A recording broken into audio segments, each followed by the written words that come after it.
Superman creators, the estate of the creator is suing Warner Brothers. I find this incredibly convenient that it's happening now because obviously a new Superman movie is on the way this year.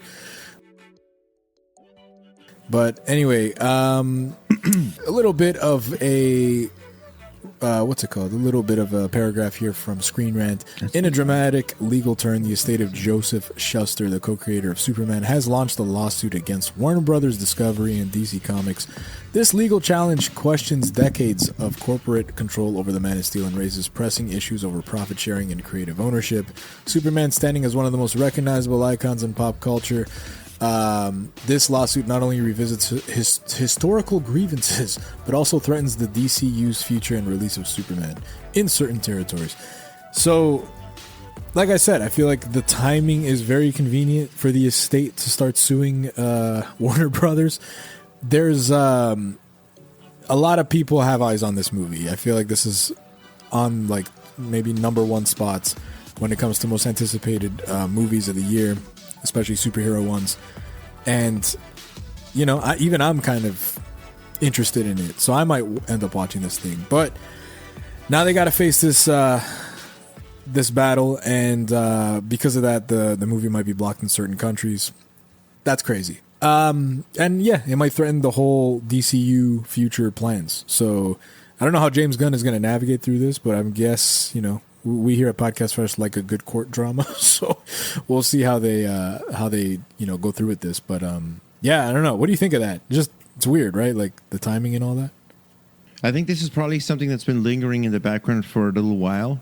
I don't think the family was sitting there waiting for a chance to to come out and lawyer up and things like that. It's an international copyright law, and when it comes to international copyright laws, they're very interesting because a lot of times it supersedes what the local law might be. So, you might have taken out a copyright law in the United States or Canada, or it combines a couple of different countries, but when you're talking about international and things like that, it sounds to me that legally they didn't have all the sort of the ducks in a row. Now I've heard an argument, well, this property is more than X amount years old, it should be public domain.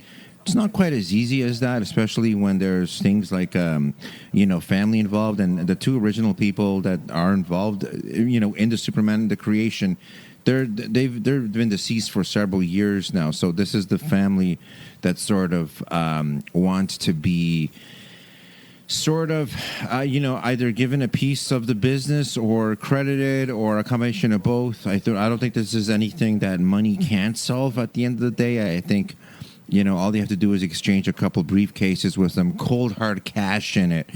And I think we can make it all sort of go away. So the Canada, UK, Ireland, Australia, that's sort of where a lot of these ownership issues are happening.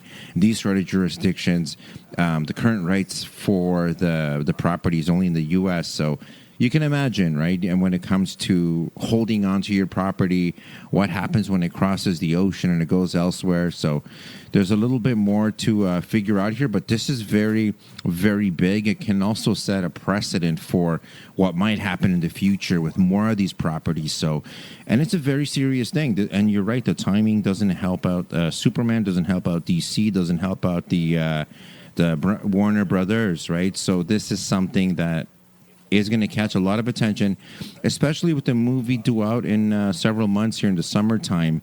It's the biggest, most viewed, and most talked about trailer for DC and Warner Brothers ever. So this is sort of their Bill Goldberg. This is their Iron Man. This is their Batman Begins. They're really looking to do something special here and relaunch what was the biggest property that they have, the Superman franchise that sort of exploded from back in the day. This is sort of that, retelling of that story, but at the same time paying homage to the history. The timing couldn't be worse, but it's a very serious thing, and there's a lot of eyeballs. We'll see what happens. Yeah, exactly. I think also going forward, they're going to be more mindful of how they're going to drop news and how they're going to maybe promote the movie even. I don't know. I feel like there's going to be a lot of behind the scenes that we're not going to be privy to, and it'll be interesting to see how this all falls. So. If you guys like this video, be sure to check out the rest of the channel and consider subscribing. Go even further and subscribe to Podcast Fresh wherever you listen to your podcasts for new episodes every week.